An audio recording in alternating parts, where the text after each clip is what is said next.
അതിനനുസരിച്ച് ഡാൻസ്. അത് വണ്ടിയിൽ മാത്രമല്ല, ഇല്ലേ? നിങ്ങളെല്ലാം വിളിച്ചോണ്ട് വനിതാ മതില് പോലെ അല്ല, സോറി, നിങ്ങളെല്ലാം വിളിച്ചോണ്ട് വനിതാ മതില് പോലെ അല്ല, സോറി, വനിതാ ജംഗ്ഷൻ നടത്തിയില്ലേ GSN ഓഡിറ്റോറിയത്തിൽ. നമസ്കാരം. സ്ത്രീകളോടൊപ്പമാണെന്ന് പറയുകയും സ്ത്രീ വിരുദ്ധത പ്രകടിപ്പിക്കുകയും ചെയ്യുന്ന ഒരു രാഷ്ട്രീയ പ്രസ്ഥാനമാണ് CPM. ഇരയോടൊപ്പം നിൽക്കുകയാണ് എന്ന് തോന്നിപ്പിച്ചുകൊണ്ട് വേട്ടക്കാരനോടൊപ്പം ഓടുന്ന ഒരു പ്രവണതയാണ് അവരെപ്പോഴും കാണിച്ചിട്ടുള്ളത്. പീഡന കേസുകളിൽ പോലും അവർക്ക് താല്പര്യമുള്ളവരാണ് പ്രതിസ്ഥാനത്തെങ്കിൽ അവർക്ക് വേണ്ടി ന്യായം കണ്ടെത്തും. അതിൻ്റെ ഏറ്റവും വലിയ ഉദാഹരണമാണ് പാലക്കാട്ട് ഈ PK ശശിക്കെതിരെ ഉണ്ടായ തീവ്രതയില്ലാത്ത പീഡനവും മുകേഷിൻ്റെ പീഡനവും ഒക്കെ. എന്നാൽ ഇപ്പോൾ പറയാൻ തുടങ്ങിയത് അതേക്കുറിച്ചല്ല. ഈ കള്ളിക്കാട് ഈ CPMൻ്റെ ലോക്കൽ കമ്മിറ്റി സെക്രട്ടറി ഒരു സുനിൽ കുമാർ, അദ്ദേഹം LDFൻ്റെ ഈ തെരഞ്ഞെടുപ്പ് കൺവെൻഷനിൽ മിനിഞ്ഞാന്ന് ഒരു പ്രസംഗം നടത്തി. ആ ഒരു പൊതുപരിപാടിയിൽ അതിൽ ഹരീന്ദ്രൻ, CK ഹരീന്ദ്രൻ MLAയും ആ വേദിയിലുണ്ടായിരുന്നു.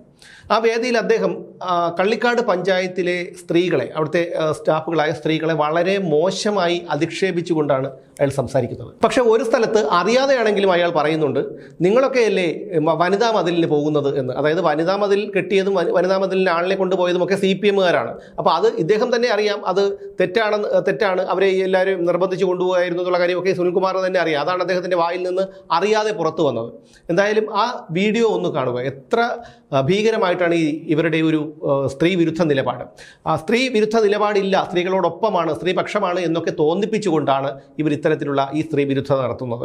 ഇത് മറ്റൊരു രാഷ്ട്രീയ പാർട്ടിയുടെ നേതാവോ അല്ലെങ്കിൽ മറ്റൊരു വ്യക്തിയോ ആണ് സംസാരിച്ചിരുന്നെങ്കിൽ ഇതെന്താകുമായിരുന്നു സ്ഥിതി? ഒരു ചെറിയ സ്ത്രീയെ ഒന്ന് അപമാനിച്ചു, അല്ലെങ്കിൽ അവരെ സൂചിപ്പിക്കുന്ന തരത്തിലുള്ള, ആ സ്ത്രീ ഏതാണെന്ന് സൂചിപ്പിക്കുന്ന തരത്തിലുള്ള ഒരു ഫേസ്ബുക്ക് പോസ്റ്റോ അല്ലെങ്കിൽ വീഡിയോ ചെയ്തു എന്ന് പറഞ്ഞിട്ടാണ് രാഹുൽ ഈശ്വറിനെ പല ദിവസങ്ങളായി പിടിച്ച് അകത്തിട്ടിരിക്കുന്നത്. അവിടെയാണ് ഇതുപോലെയുള്ള ഒരു ജനപ്രതിനിധി അല്ലെങ്കിൽ ഒരു ഉത്തരവാദിത്തപ്പെട്ട രാഷ്ട്രീയ പാർട്ടിയുടെ നേതാവ് ഇത്തരത്തിലുള്ള ഒരു പരസ്യ പ്രസ്താവന നടത്തുന്നത്. ആ ദൃശ്യങ്ങളിലേക്ക്. ശബ്ദം കൂടും, അതിനനുസരിച്ച് ഡാൻസ്. അത് വണ്ടിയിൽ മാത്രമല്ല, ഇല്ലേ? നിങ്ങളെല്ലാം വിളിച്ചോണ്ട് വനിതാ മതില് പോലെ അല്ല, സോറി, വനിതാ ജംഗ്ഷൻ നടത്തിയില്ലേ GSN ഓഡിറ്റോറിയത്തിൽ, ഇല്ലേ? നിങ്ങളൊക്കെ പോയവരല്ലേ? വനിതാ ജംഗ്ഷൻ നടത്തിയപ്പോ സ്ഥിതി എന്താ?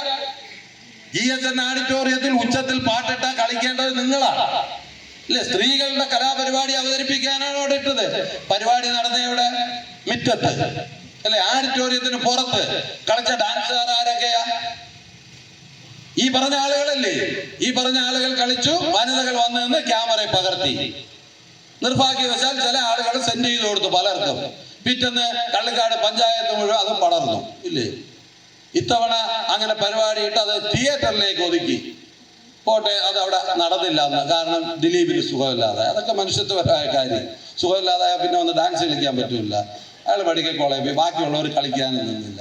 കൊണ്ടുവന്ന കപ്പക്കെട്ട് സാധനങ്ങളെല്ലാം തിരിച്ച് വേറെ ചില ആളുകൾ കൊണ്ടുപോവുകയും ചെയ്തു. രാവിലെ കോളേജിൽ പോകുന്നത് പോലെ കുമാരിമാർ ഉടുത്തൊരുങ്ങി പൊതിച്ചോറും കെട്ടി പഞ്ചായത്ത് ഓഫീസിൽ വന്നിരുന്ന പിന്നെ എത്തുന്ന സമയത്തെ കുറിച്ച് ആർക്കും ഒരു ധാരണയില്ല.